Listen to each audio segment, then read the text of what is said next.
when I first moved here, I was one of the only ones that wasn't just pure evil, sadistic energy. You know, like most of the people that live here in this area, in this entire county, really, most of the people here are like neo-Nazi, Abrahamic religious cult type people. I'm not exaggerating. The racist, the sexist, the religiously intolerant. They disrespect nature out the ass. I mean, they do more damage.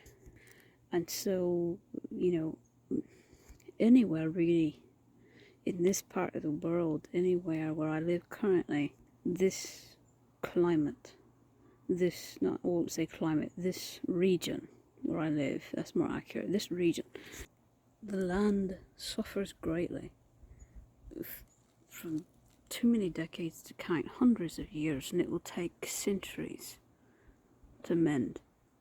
So I never really fully sat there and looked at it for what it was. You know, I never truly, I just assumed, okay, things are weak, things are dying because they're suffering from hundreds of years of suffering. I saw no rhyme or reason to it. But the longer I lived here, things started to change. And I noticed, as I was driving the other day, I noticed it's not just me. I went out to do some errands, and I find the same thing. And I would have taken, honestly, it would have taken footage of it because it was so profound. But I thought to myself, self, you have literal ADHD, not just ADD, ADHD. The last thing you need to be doing while driving is trying to make a video. So what I'm going to do later is I'm going to actually show you there's a line between properties, and I'm going to actually show you it's where the evil people live. All the trees are brown, or no, not brown, they're like yellowish green or brownish green. And that's not as profound of an example, but you know, I didn't want to risk doing this while driving. So what I'm going to do is going to walk up there to one of the sections. Like I said, it's not as profound. I'm going to use my territory as an example and compare it to theirs. That'll be later on. But in the meantime, you can see this land is suffering. You can see there are spots where it's really green and lush like this right here. And yeah, it is definitely winter, so just want to let you know that. But the evergreens should still be green, you know, at least the evergreens should still be green. If it was just the boar beetles, which is an invasive insect that kills off these pines, if it was just that and that alone, then how do these wee little ones survive? Where I live, then much stronger, massive, powerful trees died. Where I didn't live. There's an example right there, you see it. One of the trees did perish from that disease. There it is, actually 2-3 of them you can see intermingled with the green ones that survived. This is dead of winter, but had it not be winter, that would be completely, that moss would be completely green.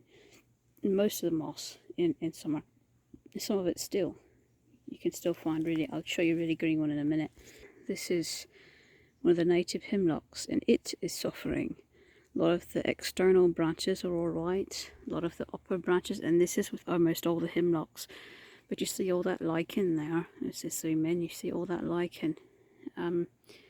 It's just, it's a sign of weakness and suffering. The land here, like I said, has been under siege from pollution, from just overall general overhuman colonization. And so even in the really rural areas like this, there's an imbalance.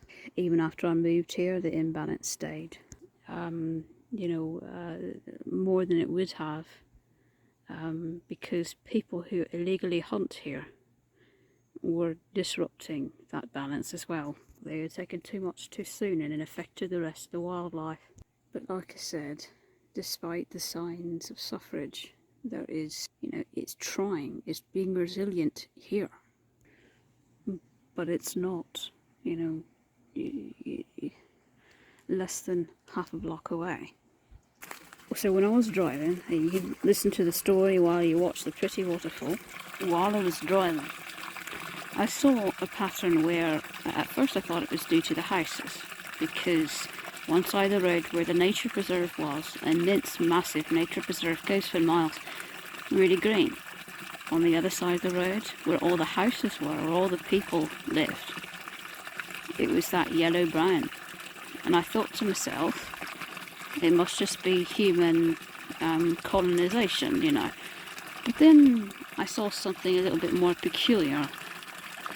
Then I started to realise that no, it's actually a lot more complex than that, because I would see certain houses really close together, and there'd be signs of immense resilience, where the trees were deep, the evergreens were a deep green, where the land seemed strong, right?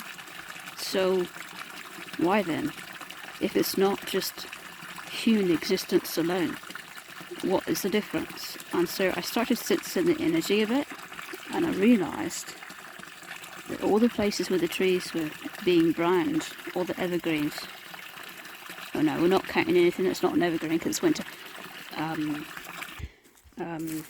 all those really, that nasty energy, the neo-Nazi type evil energy, okay, that was the kind of places where everything was brown. It was like you could draw a straight line between who that negative, ill intent energy, I don't care if it's a fraud artist, con artist, or a neo-Nazi, any kind of ill intent energy that's immense, that is where everything was turning brown. The land is that fragile right now.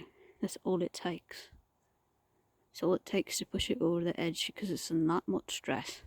It's really sad that our energy alone affects whether it lives or dies, or at least it has potential to. Here's a spot where one of the trees had actually been cut down because it was going to fall on the house, and the tree died, and the ferns have been growing around it, trying to heal the land around it where the tree died. If you're pagan, I do not have to explain how I know this or why I know this. But you don't have to be pagan to treat the land with respect, and you don't have to be pagan to nurture it back. All you have to do is do the best you can to protect the land against that ill intent, that negativity, which is all I've done. I've not done any healing magic. All I've done is try my best to keep out anyone of ill intent. That's all I've done. Tried to protect it from that energy. And if you're just even neutral, not good or bad, just neutral, the absence of painful negative energy is all that's required for nature to start to heal herself. But you need the absence of that. And in the places where you cannot have complete absence of it, then you need to at least give it enough chance to breathe. Give it enough of a fighting chance. These ferns are typically only seen through early winter, and it's the dead of winter and they're still here. The ferns help heal the land, so that it's both good and bad, but the winter's been so mild that they haven't all died off. The longer that the winter stays warm, the more pests we get come spring and summer. I'm not going to pretend that, general overall, change of climate and pollution doesn't have a say in it, because it absolutely does. An immense say in it, and here's proof. These ferns should be all dormant, right? Most of the species here that you see should all be dormant, by now, and they're not. So I'm not just saying it's people's energy alone, but what I'm saying is There's a much faster resilience in places where someone kind lives versus someone pure evil lives. Like I said, it's a territorial. You can draw a straight line between your territory and theirs, where the green stops and the brown starts. And I'm going to show you that right now. Well, actually, along the way, I'm going to show you a few other things, but I'm going to start walking up there. In the past, like I said, I never thought nothing of it, because, you know, it's the land is already stressed. It's when I noticed the pattern that I started to really think about it. I started sensing the energy. Okay, what is the energy of these people? Who lives here? And if you're pagan, you know, that's an easy thing to do. But if you're not, I guess you'd have to already know that somebody that's like that. Already know, hey, these people are not good people. And it depends on the land itself. How weak is the land? Because if the land is so weak that even a nice person, it cannot heal. That's what I don't want to happen. I don't want it to be so weak that no matter who lives there, it cannot bounce back. Right now, not even TLC, just the lack of pain is providing healing. But it'd be better if we could actually didn't even have this problem at all. You can see where parts of this tree has suffered, but parts of it has begun to heal. In these places where a lot of evil resides, nothing's green, nothing's healing. At least here it might not be perfect, but there's signs of healing. Even in the bright sunlight, you can still see it's green. Let's get out the glare a bit. That's less glare on it, but still, it's, you see hope. You see a fighting chance. You know. So that's, you know, my side right there that we're leaving. Okay. And the glare doesn't do us any favours, but you know, you can still see even when the sun hits it, you can still see that it's, you know, relatively green. Right, okay, so that's their side. That's what their side looks like when the sun hits their side.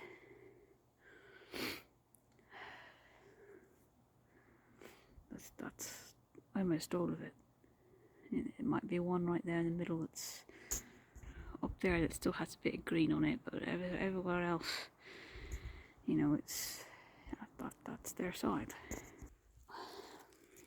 If it wasn't so ADD, I'd give you a much more browner comparison to what I saw when I was driving. But here we go, here's the fun part. I had to do it twice, it was so fun. Okay, so, see, that's what I mean, I'm ADD. So, yeah, I mean, this is, like I said, suffering a bit, but it's resilient. You can see resilience here. You know, you can see that there's at least, it's got a fighting chance. And all that goes away when the energy shifts, when that energy changes. Land that is this far gone, that's this much in peril, is very sensitive. Strong land, it might not matter that much, but this land is already suffering. That's why I see that pattern. So it's not good that the land is that weak, that it responds to that kind of painful energy that quickly. You know, and only in the places where the pain is lessened does it even have a fighting chance at all. Here's another fun bit. Okay, that was fun. So this is fun too. Sorry about that. Don't really do have ADD. That's probably why I have so much trouble getting to the point all the time. I've become deeply maddened to have found that there really is a trend like that. The places that need healing the most only being brought more and more pain.